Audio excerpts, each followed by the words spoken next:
Capítulo 7 Universo em expansão. Se você olhar para o céu numa noite limpa e sem lua, os objetos mais brilhantes que você verá serão provavelmente os planetas Vênus, Marte, Júpiter e Saturno. Haverá também um número bem grande de estrelas, que são exatamente como o nosso Sol, mas muito mais distantes de nós.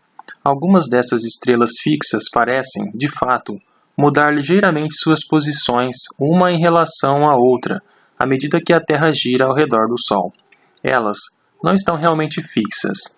Isto acontece porque estão comparativamente perto de nós. À medida que a Terra gira ao redor do Sol, vemos as estrelas mais próximas de posições diferentes contra o pano de fundo das estrelas mais distantes. O efeito é igual àquele visto quando você está dirigindo por uma estrada aberta e as posições relativas das árvores próximas parecem mudar contra o pano de fundo do que quer que esteja no horizonte. Quanto mais próximas as árvores, mais elas parecem se mover. Esta alteração na posição relativa é chamada de paralaxe. No caso das estrelas, é uma sorte, porque nos permite medir diretamente a que distância essas estrelas estão de nós. Como mencionamos no capítulo 1, a estrela mais próxima, a próxima do Centauro, está a uma distância de cerca de 4 anos-luz, ou 37 milhões de quilômetros. A maioria das estrelas, que são visíveis a olho nu, está situada a poucas centenas de anos-luz de nós. Nosso Sol, em comparação, está a uma distância de meros 8 minutos-luz. As estrelas visíveis parecem espalhadas por todo o céu noturno, mas estão particularmente concentradas numa única faixa, que chamamos de Via Láctea. Já em 1750, alguns astrônomos estavam sugerindo que a aparência da Via Láctea poderia ser explicada se a maioria das estrelas visíveis se situasse numa simples configuração tipo disco, um exemplo daquilo que hoje chamamos de galáxia em espiral. Apenas poucas décadas depois, o astrônomo Sir William Herschel confirmou esta ideia com uma trabalhosa catalogação das posições e distâncias de vastos números de estrelas. Mesmo assim, esta ideia ganhou aceitação total somente no início do século XX. Sabemos agora que a Via Láctea, nossa galáxia, mede cerca de 100 mil anos-luz de um lado a outro e se encontra em lenta rotação. As estrelas nos seus braços espirais giram em órbita ao redor de seu centro cerca de uma vez a cada várias centenas de milhões de anos. Nosso Sol é apenas uma estrela amarela comum de tamanho médio, situada perto da borda interna de um dos braços espirais. Sem dúvida alguma, percorremos um longo caminho desde Aristóteles a Ptolomeu, quando achávamos que a Terra era o centro do universo. Nossa representação moderna do universo data de apenas 1924, quando o astrônomo norte-americano Edwin Hubble demonstrou que a Via Láctea não era a única galáxia. Ele descobriu, de fato, muitas outras, com vastas extensões de espaço vazio entre elas. Para provar isso, Hubble precisou determinar as distâncias da Terra até as outras galáxias. Mas essas galáxias estavam tão distantes que, ao contrário das estrelas próximas, suas posições realmente pareciam fixas. Já que não poderia utilizar a paralaxe nessas galáxias, Hubble foi forçado a usar métodos indiretos para medir suas distâncias. Uma medida óbvia da distância de uma estrela é seu brilho. Mas o brilho aparente de uma estrela depende não apenas de sua distância, mas também do quanto de luz ela irradia, sua luminosidade. Uma estrela fraca, se suficientemente próxima, brilhará mais que a mais brilhante estrela em qualquer galáxia distante. Portanto, para usar o brilho aparente como uma medida de sua distância, precisamos conhecer a luminosidade de uma estrela. A luminosidade das estrelas próximas pode ser calculada a partir de seu brilho aparente, porque sua paralaxe nos permite conhecer sua distância. Hubble notou que essas estrelas próximas poderiam ser classificadas em certos tipos pela espécie de luz que emitem. O mesmo tipo de estrela sempre teve a mesma luminosidade. Ele então argumentou que, se encontrássemos esses tipos de estrelas numa galáxia distante, poderíamos supor que elas tinham a mesma luminosidade que as estrelas próximas semelhantes. Com essa informação, poderíamos calcular a distância até essa galáxia. Se pudéssemos fazê-lo para várias estrelas da mesma galáxia e nossos cálculos sempre fornecessem a mesma distância, então poderíamos confiar em nossa estimativa. Desta maneira, Hubble calculou as distâncias até 9 galáxias diferentes. Hoje sabemos que as estrelas visíveis a olho nu perfazem apenas uma diminuta fração de todas as estrelas. Vemos cerca de 5.000 estrelas, somente cerca de 0,0001% de todas as estrelas apenas da nossa galáxia, a Via Láctea. A própria Via Láctea não é senão uma entre mais de 100 bilhões de galáxias que podem ser vistas com os telescópios modernos, e cada galáxia contém, em média, uns 100 bilhões de estrelas. Se uma estrela fosse um grão de sal, seria possível colocar todas as estrelas visíveis a olho nu em uma colher de chá. Mas todas as estrelas no universo encheriam uma bola de mais de 12 quilômetros de largura. As estrelas estão tão distantes que, para nós, parecem apenas pontinhos de luz. Não vemos seu tamanho nem formato. Mas, como percebeu Hubble, existem muitos tipos diferentes de estrelas e podemos diferenciá-las pela cor de sua luz. Newton descobriu que, se a luz do Sol atravessar um pedaço triangular de vidro chamado prisma, ela se decomporá nas suas cores componentes, como no arco-íris. As intensidades relativas das várias cores emitidas por uma dada fonte de luz são denominadas seu espectro. Focalizando um telescópio numa estrela ou galáxia específica, é possível observar o espectro da luz vindo dessa estrela ou galáxia.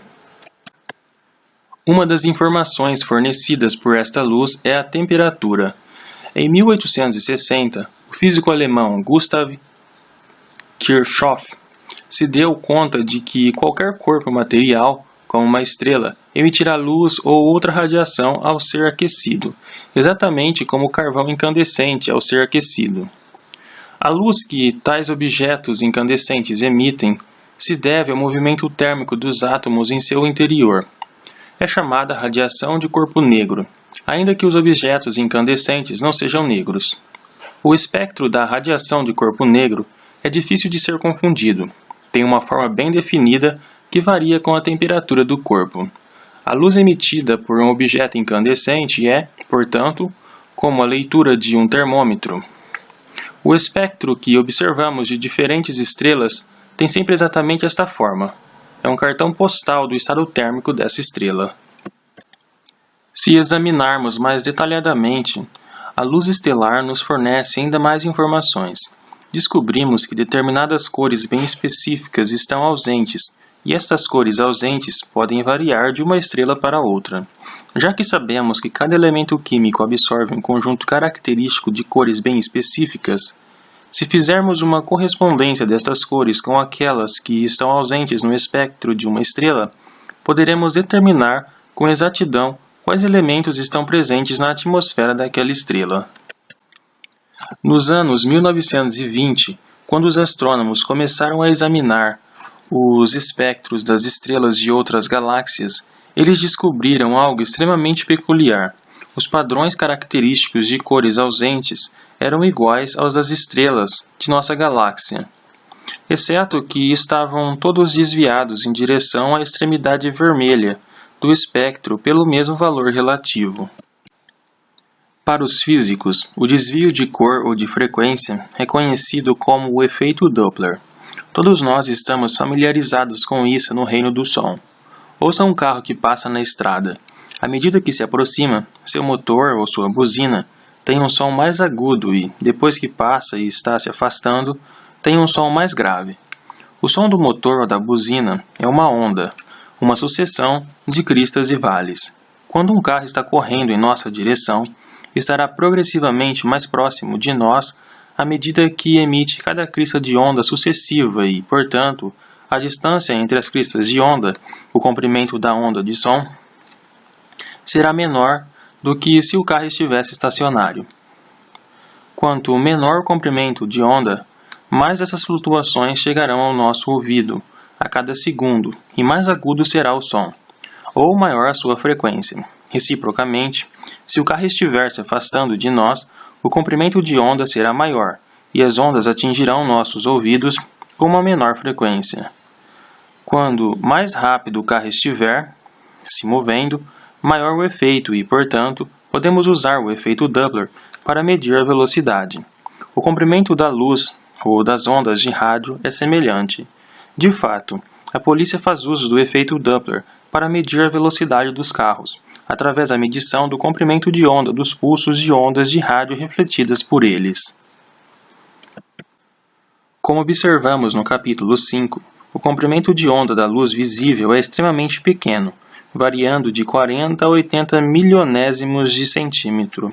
Os diferentes comprimentos de onda da luz são aquilo que o olho humano vê como cores diferentes, com os comprimentos de ondas mais longos aparecendo na extremidade vermelha do espectro e os comprimentos de onda mais curtos na extremidade azul. Imagine agora uma fonte de luz a uma distância constante de nós, como uma estrela, emitindo ondas de luz a um comprimento de onda constante. O comprimento de onda das ondas que recebemos será igual ao comprimento de onda em que são emitidos. Suponhamos então que a fonte comece a se afastar de nós, como no caso do som. Isso significa que a luz terá seu comprimento de onda alongado e, portanto, seu espectro será desviado para a extremidade vermelha do espectro. Nos anos seguintes à sua demonstração da existência de outras galáxias, Hubble passou seu tempo catalogando as distâncias delas e observando seus espectros. Naquela época, a maioria das pessoas acreditava que as galáxias estivessem se movendo bem aleatoriamente e, portanto, Hubble esperava encontrar números semelhantes de espectros desviados para o azul e desviados para o vermelho. Portanto, foi bem surpreendente constatar que a maioria das galáxias apresentava um desvio para o vermelho. Quase todas estavam se afastando de nós. Mais surpreendentemente ainda foi a descoberta que Hubble publicou em 1929. Mesmo o grau de desvio para o vermelho de uma galáxia não é aleatório, mas diretamente proporcional à distância entre a galáxia e nós. Em outras palavras, quanto mais distante estiver a galáxia, mais rapidamente estará se afastando. Isso significa que o universo poderia não ser estático, nem de tamanho invariável, como todo mundo pensava anteriormente. Está, de fato, em expansão. A distância entre as diferentes galáxias está aumentando o tempo todo. A descoberta de que o universo está se expandindo foi uma das grandes revoluções intelectuais do século XX. A posteriori, é fácil imaginar por que ninguém pensou nisso antes. Newton e outros deveriam ter percebido que um universo estático seria instável, pois não existiria força alguma comparável de repulsão para equilibrar a atração gravitacional que todas as estrelas e galáxias exercem umas sobre as outras. Portanto, mesmo que, em algum momento, o universo tenha sido estático, não teria permanecido estático porque a atração gravitacional mútua de todas as estrelas e galáxias logo teria dado início à sua contração. De fato, mesmo que o universo estivesse se expandindo bem lentamente, a força da gravidade acabaria fazendo com que ele parasse de se expandir e começasse a se contrair. Entretanto, se o universo estivesse se expandindo mais rapidamente do que uma certa taxa crítica, a gravidade jamais seria forte o bastante para pará-lo, e o universo continuaria a se expandir para sempre. Isto é um pouco parecido com o que acontece quando você dispara um foguete para cima, partindo da superfície da Terra. Se o foguete tiver uma velocidade relativamente baixa, a gravidade acabará por pará-lo e ele começará a cair de volta. Por outro lado, se o foguete tiver mais que uma determinada velocidade crítica, cerca de 11 km por segundo, a gravidade não será suficientemente forte para puxá-lo de volta e, portanto, ele continuará a se afastar da Terra para sempre. Este comportamento do universo poderia ter sido previsto a partir da teoria da gravidade de Newton em qualquer momento do século XIX, XVIII ou mesmo nos fins do século XVII, mas a crença no universo estático era tão forte que persistiu até o início do século XX. Mesmo Einstein, ao formular a teoria da relatividade geral, em 1915, tinha tanta certeza de que o universo tinha de ser estático que modificou sua teoria para tornar isto possível, com a introdução de um fator ajustável, denominado constante cosmológica, nas suas equações. A constante cosmológica teve o efeito de uma nova força antigravidade, que, ao contrário das outras forças, não se originava de nenhuma fonte particular, mas estava embutida no próprio tecido do espaço-tempo. Como consequência desta nova força, o espaço-tempo tinha uma tendência inerente de se expandir. Ajustando a constante cosmológica, Einstein pôde ajustar a intensidade desta tendência. Ele achou que poderia ajustá-la para equilibrar com exatidão a atração mútua de toda a matéria no universo, de maneira que o resultado fosse um universo estático. Mais tarde, ele repudiou a constante cosmológica, chamando este fator ajustável de seu maior erro. Como logo veremos, hoje temos razão para acreditar que, afinal, ele poderia estar certo ao introduzi-la. Mas o que deve ter decepcionado Einstein foi ele ter permitido que sua crença no universo estático anulasse o que sua teoria parecia estar prevendo, que o universo está se expandindo. Somente um homem, ao que parece, se mostrou disposto a aceitar esta previsão da relatividade geral, exatamente como ela era. Enquanto Einstein e outros físicos estavam procurando maneiras de evitar o universo não estático da relatividade geral, o físico matemático russo Alexander Friedmann se dispôs, pelo contrário, a explicá-lo. Friedmann partiu de duas premissas bem simples sobre o universo: que o universo parece idêntico qualquer que seja a direção para a qual olhemos, e que isto também seria verdadeiro se estivéssemos observando o universo de qualquer outro lugar. Partindo apenas dessas duas ideias, Friedmann mostrou, resolvendo as equações da relatividade geral, que não deveríamos esperar que o universo fosse estático.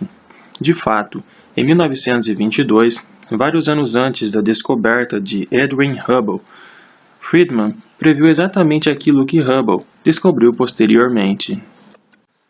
Na verdade, a premissa de que o universo parece o mesmo em todas as direções não é, sem dúvida, exatamente verdadeira.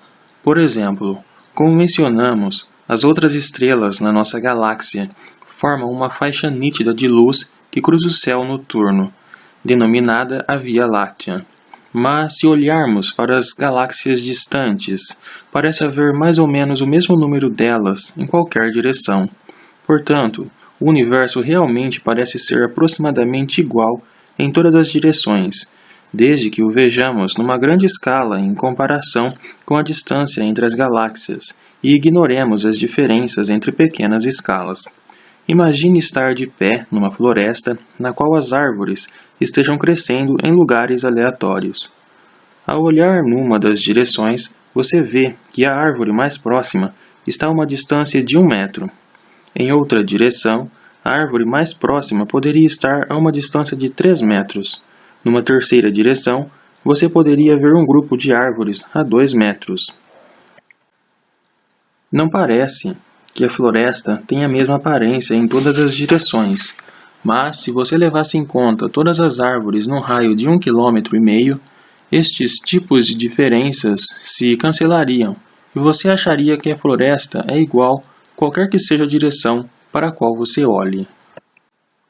Durante muito tempo, a distribuição uniforme das estrelas foi uma justificativa suficiente para a premissa de Friedmann, como uma aproximação grosseira do universo real. Porém, mais recentemente, um feliz acidente revelou um outro aspecto em que a premissa de Friedmann é, de fato, uma descrição incrivelmente precisa do nosso universo.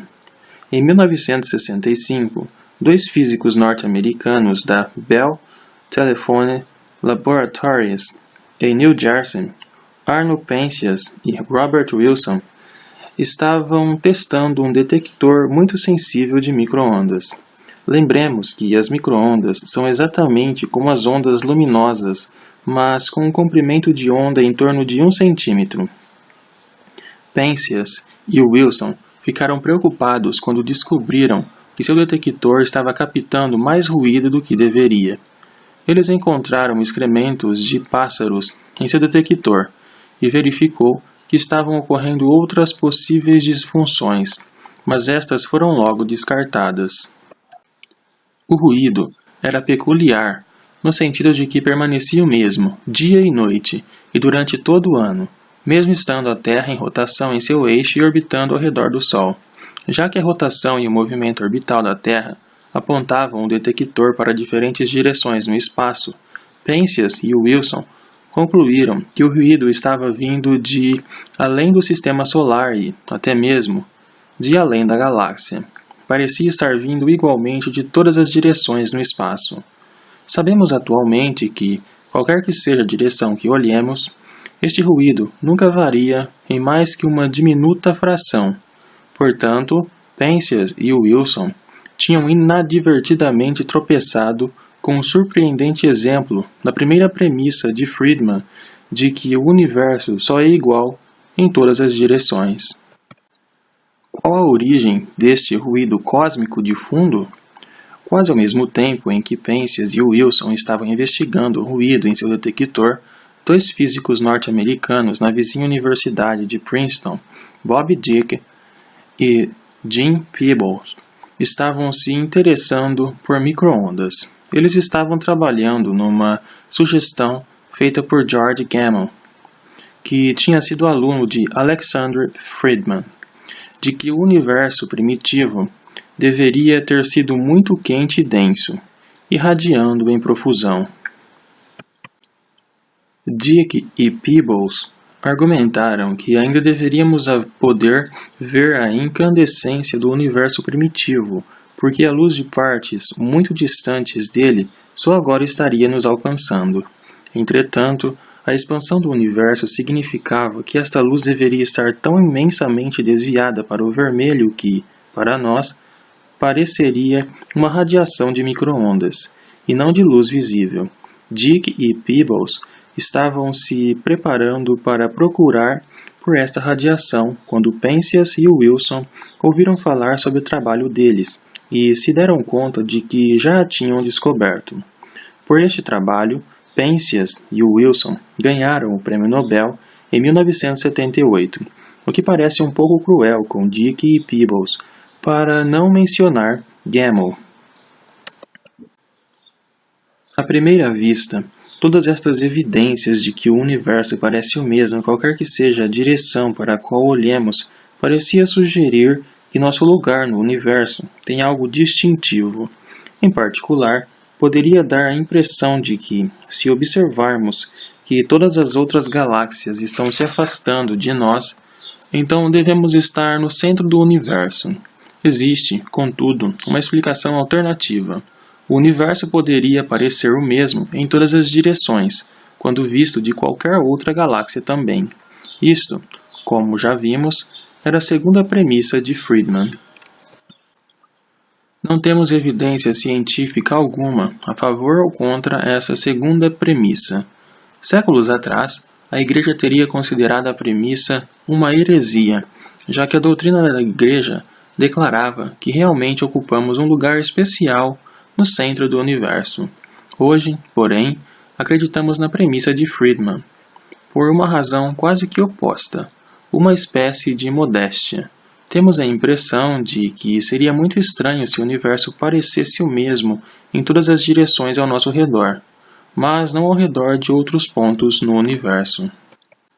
No modelo de universo de Friedman, todas as galáxias estão se afastando diretamente umas das outras. A situação é bem parecida com a de um balão com vários pontos pintados na superfície e que estivesse sendo continuamente inflado. À medida que o balão se expande, aumenta a distância entre dois pontos quaisquer, mas não existe nenhum ponto que possa ser considerado o centro da expansão. Além do mais, como o raio do balão aumenta continuamente, quanto mais distante entre si estão os pontos no balão, mais rapidamente estarão se distanciando. Por exemplo, suponhamos que o raio do balão dobre em 1 segundo. Dois pontos que tinham uma distância de 1 centímetro entre eles agora estarão a uma distância de 2 centímetros, conforme medida ao longo da superfície do balão, e, portanto, sua velocidade relativa é de 1 centímetro por segundo. Por outro lado, um par de pontos que estavam separados por 10 centímetros agora estarão separados por 20 e, portanto, sua velocidade relativa será de 10 centímetros por segundo. Da mesma maneira, no modelo de Friedmann, a velocidade com que duas galáxias quaisquer estão se distanciando é proporcional à distância entre elas e, portanto, ele previu que o desvio para o vermelho de uma galáxia deveria ser diretamente proporcional à sua distância de nós, exatamente como constatou Hubble. Apesar do sucesso do modelo e da previsão que fez das observações de Hubble, o trabalho de Friedmann permaneceu basicamente desconhecido no Ocidente até que modelos semelhantes fossem descobertos em 1935 pelo físico norte-americano Howard Robertson e pelo matemático britânico Arthur Walker, em resposta à descoberta de Hubble da expansão uniforme do universo. Friedmann obteve um único modelo do universo, porém, se suas premissas estiverem corretas, existem na verdade 3 tipos possíveis de soluções para as equações de Einstein, isto é, 3 tipos diferentes de modelo de Friedmann e 3 maneiras diferentes de comportamento do universo. No primeiro tipo de solução, que Friedmann descobriu, o universo está se expandindo lentamente o suficiente para que a atração gravitacional entre as diferentes galáxias cause a desaceleração da expansão e, finalmente, pare. As galáxias começam, então, a se aproximar umas das outras, e o universo se contrai. No segundo tipo de solução, o universo está se expandindo tão velozmente que a atração gravitacional nunca conseguirá pará-lo, embora o desacelere um pouco. Finalmente, existe um terceiro tipo de solução, no qual o universo está se expandindo com uma rapidez apenas suficiente para evitar o colapso. A velocidade em que as galáxias estão se afastando torna-se cada vez menor, mas nunca realmente atinge o valor zero.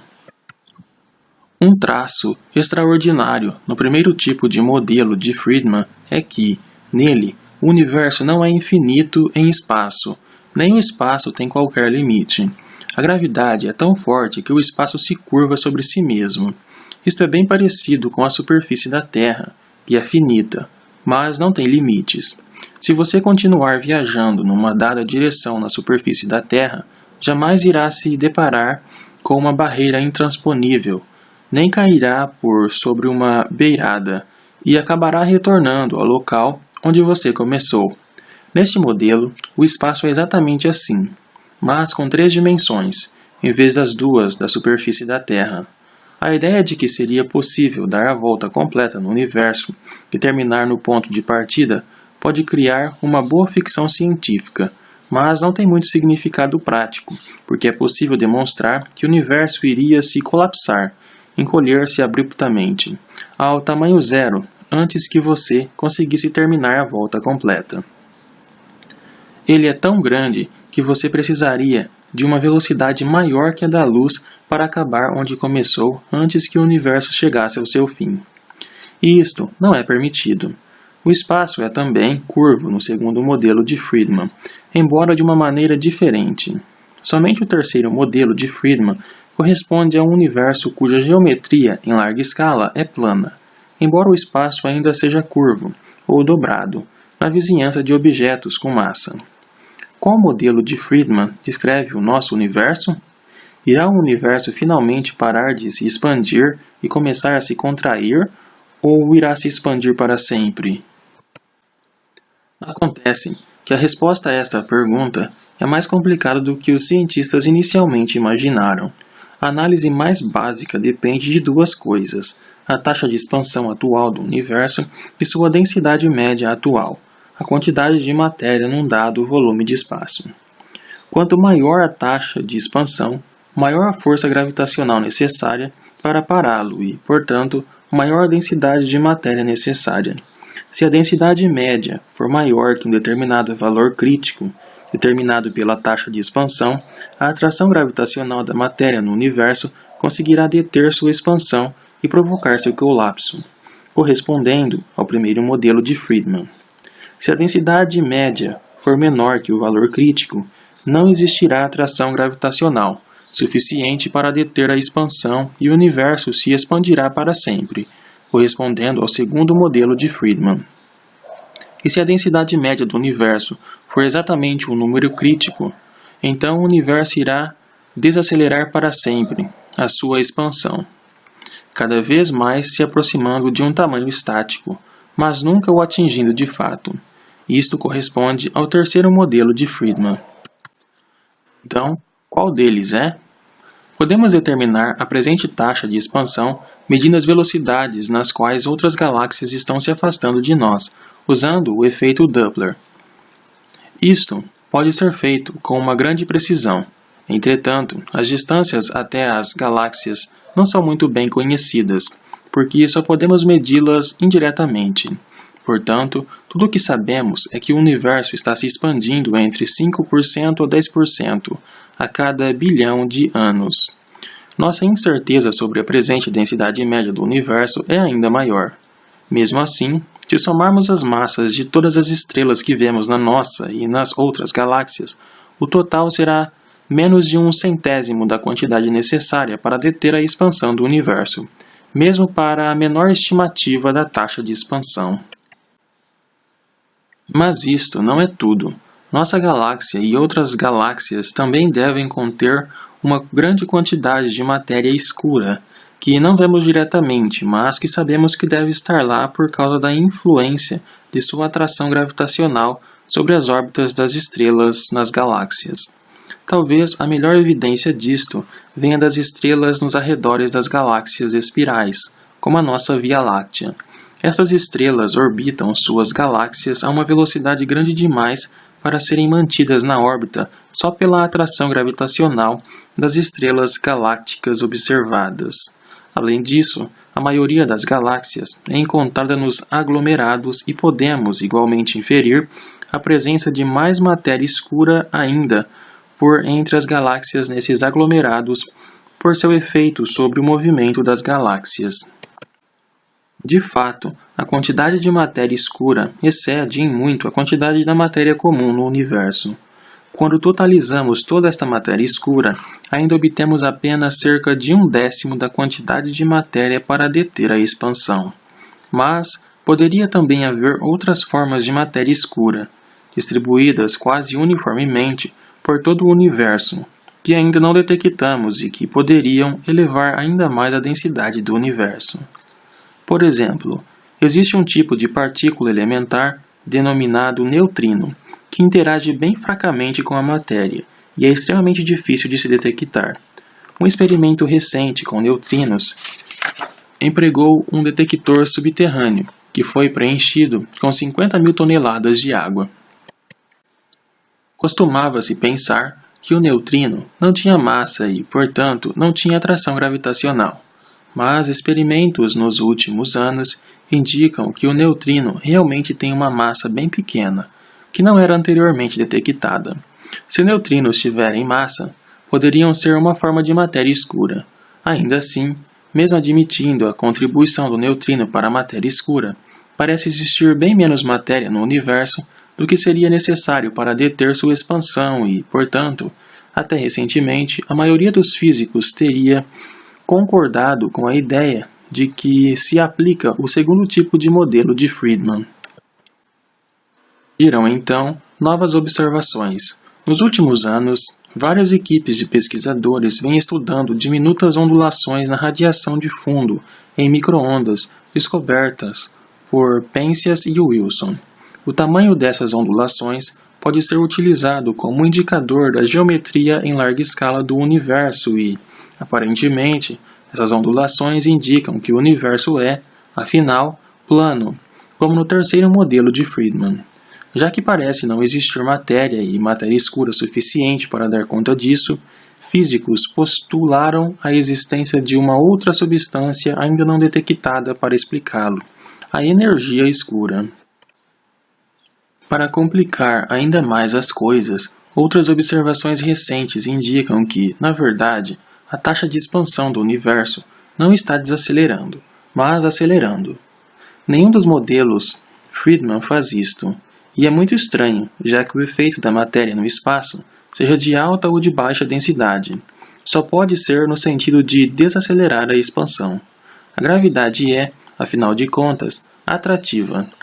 Estranho porque a expansão cósmica estar em aceleração é algo como a explosão de uma bomba estar ganhando e não dissipando energia depois da explosão. Que força poderia ser responsável por estar afastando o cosmo ainda mais rápido? Ninguém tem certeza ainda, mas poderia ser uma evidência de que Einstein, afinal de contas, estava certo sobre a necessidade da constante cosmológica e seus efeitos antigravitacionais. Com o rápido crescimento das novas tecnologias e dos novos e grandiosos telescópios em satélites, estamos aprendendo rapidamente novos e surpreendentes fatos sobre o universo. Temos agora uma boa ideia sobre seu comportamento no momento tardio. O universo continuará a se expandir numa taxa sempre crescente. O tempo continuará para sempre, pelo menos para aqueles prudentes o bastante para não caírem num buraco negro. E quanto aos tempos bem primitivos, como o universo começou e o que o colocou em expansão?